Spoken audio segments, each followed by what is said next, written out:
So for my video, I chose the case about Vanessa. So Vanessa has COPD. She has the chronic bronchitis subtype. So this leads to her having a chronic productive cough, and she also has exertional dyspnea. So. Hi Vanessa, my name is Jalissa, so I'm going to be your student PT today. So I know you've been having some issues with a cough, the productive cough, and then you've also kind of had some like shortness of breath. So today I just want to do some like examination, just kind of take a look at your heart and lung sounds, just kind of see where you're at with like if you're able to like walk a long time or not really, and then at the end I'm just going to give you some techniques that you can try at home, kind of just help you with what's going on. Okay? All right. So before we get started, I do just want to take your vital signs if that's okay with you.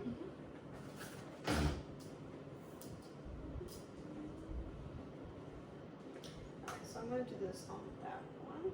And so that'll be your heart rate and then your oxygen saturation percentage. So,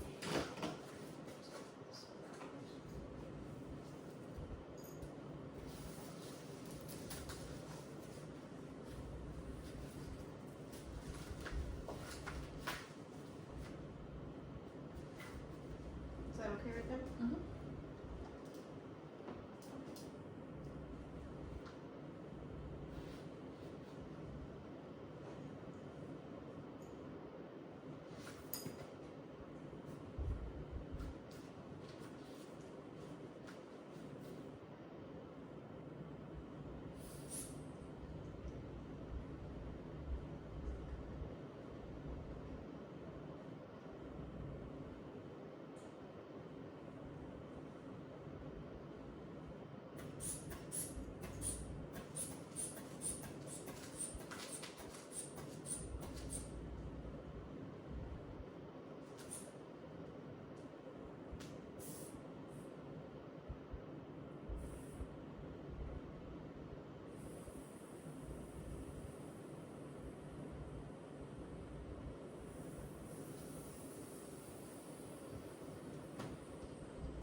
Alright, so Natalie had 120 over 76, so that's pretty normal. And then for my patient Vanessa, she also had pretty normal vital signs.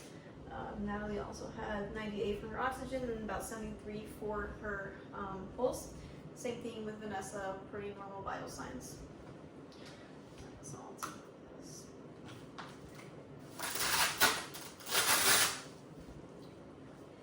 And then, so with Vanessa, some things that you can probably observe due to her condition would be she does have a barrel chest. So this is due to the air in her lungs just kind of getting stuck there. So it's kind of inflating her just like her chest cavity in general.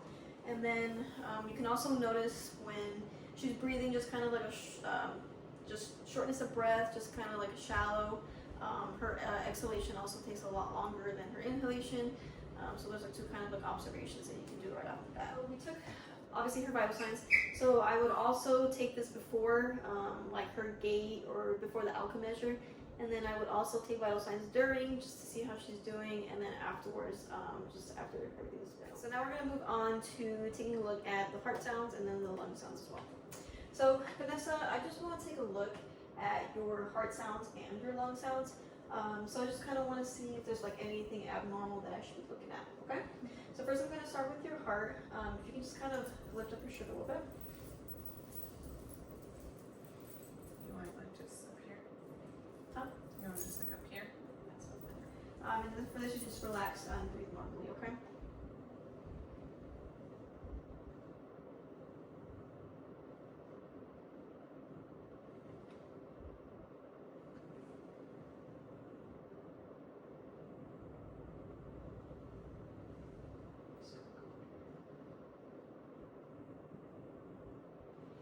Alright, so now I'm going to flip it around and use the other one for any abnormal heart sounds.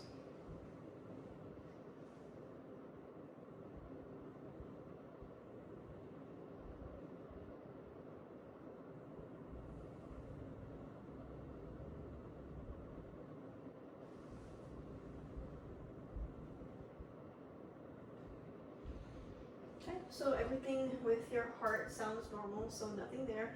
Now I'm just going to move on to your lung sounds, okay? Right. And then for this one, I just want you to breathe in and out through your mouth when I place the stethoscope on your chest, okay? Okay.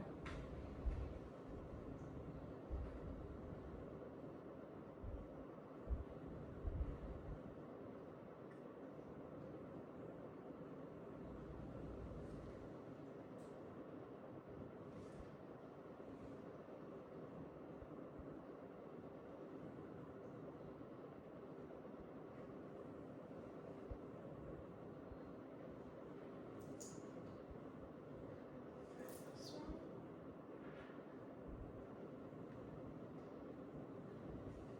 Okay. And just go ahead and turn around and then we do from your back.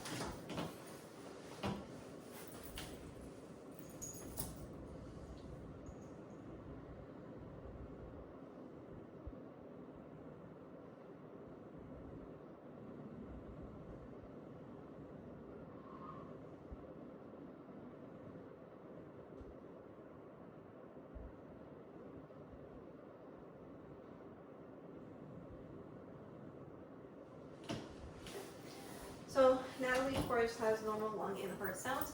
So with Vanessa, I'd expect to hear some wheezes, and this is due to her having COPD, having air trapping, and then with her bronchitis, if it is far advanced, you could hear some crackles simply because of like the fluid buildup that's getting in around the lung. For my extra examination technique, I'm going to do a tactile furnace.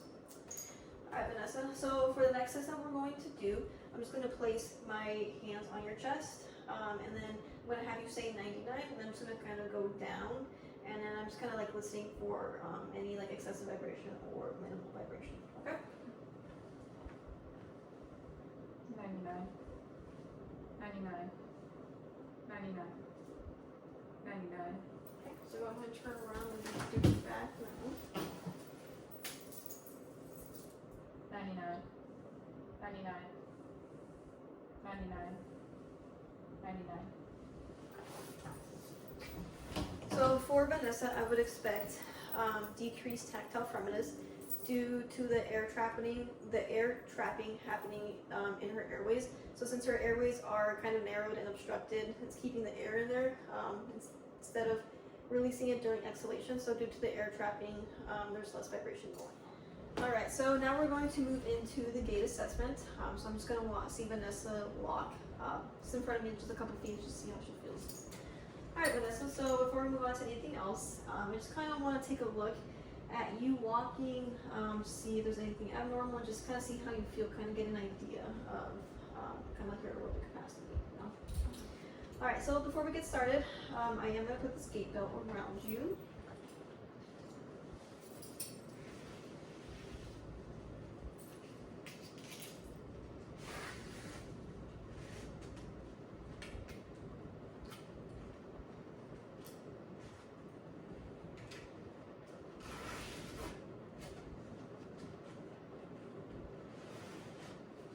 So we're just gonna walk, we'll just kind of start right here, walk forward, and then kind of walk back, okay? Okay.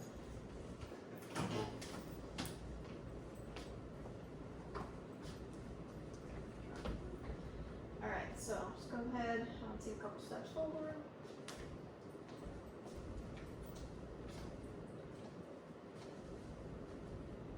Alright, so now let's go ahead and Alright, so we're going to use a scale called the RPE scale. So just kind of want to see how exerted you feel. So 10 being just max, completely winded. 1 being you're at rest, no big deal. What would you say you felt with that? About a 5, 6. Okay. Just shortness of breath. How about your cough? Yeah, that I think doesn't hurt. Yeah. Breathing. Right. So kind of saw her gait right there. Kind of saw like her breathing, how that's going. So with the outcome measure, the one that I'm going to use today is the 6-minute walk test. So to set that up, we would just have a cone on one end, cone at the other, with 30 meters in between. So I would just kind of have her walk at her own pace. If she can, go up to the 6 minutes, and then take a measurement of what she can walk.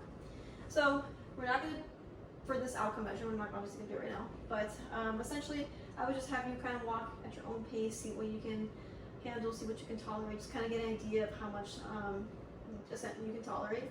So you'd walk at your own pace, go there, and then you would tell me, you can't take breaks, but you could tell me like when to stop and your shortness of breath is just getting out of control. Okay? Alright, so with Vanessa, I would expect her not really to finish the 6 minutes, kind of maybe like halfway through, but essentially like the exertional dyspnea would kind of get to her, and we would kind of we would have to end the test after that. Lastly, we're going to move into the intervention, so one educational one, and then I'm going to do an airway clearance and breathing technique as well. So, alright Vanessa, so after doing the examination and everything, I can definitely tell that your cough kind of limits you when you're walking, and you definitely do have some obstruction going on in your chest. And then today I just kind of want to give you a couple techniques that you can kind of take home with you, and you can practice doing this at home. But first, I just want to kind of talk about incorporating some like exercise in kind of like your daily activities. So it could be as simple as just kind of walking a little bit, maybe some like minimal strength training, just very light. We don't want to like go very high on that RPE scale that I was telling you about. So the reason for that is just kind of build up like the strength in your lungs, kind of be able to tolerate a little bit more, and it's going to help you in the future. So for the mucus and everything, kind of like the fun that you got going on, I'm going to teach you what's called active cycle of breathing. So essentially for this test, you're just going to be breathing normal for about 5 to 10 seconds. So, and then after that, you will do some deep breaths in and out. You'll do that 4 times, and then you'll repeat that again. And then again, normal breathing, deep breaths in and out. And then after that last one, you're just going to turn to your right and do what's called a huff cough. Essentially, that's just like a forceful cough, and you're just going to kind of do this like a and then that will kind of help expel anything out. Okay, so let's go ahead and we'll try that. So go ahead and normally breathe. And then we'll do those deep breaths.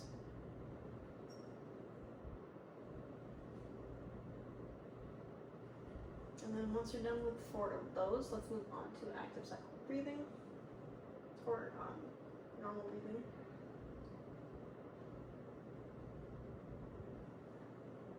And then those deep breaths in and out. We'll do 4. And then right after that 4th one, we'll practice that huff coughing and that forceful cough to the right.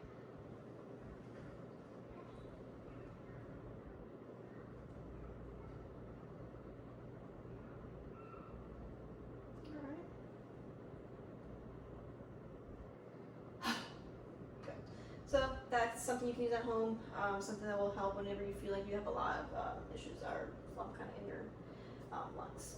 Last thing that I want to show you is, so for when you do practice like that walking, you kind of feel overly short out of breath, you can do what's called pursed lip breathing. So with this, you're just going to inhale through your nose, and then on the exhale, you're going to purse your lips like this. So. And then you can use this at any time wherever you feel like short out of breath. Kind of helps with exhaling out. Alright, so that is it for Vanessa.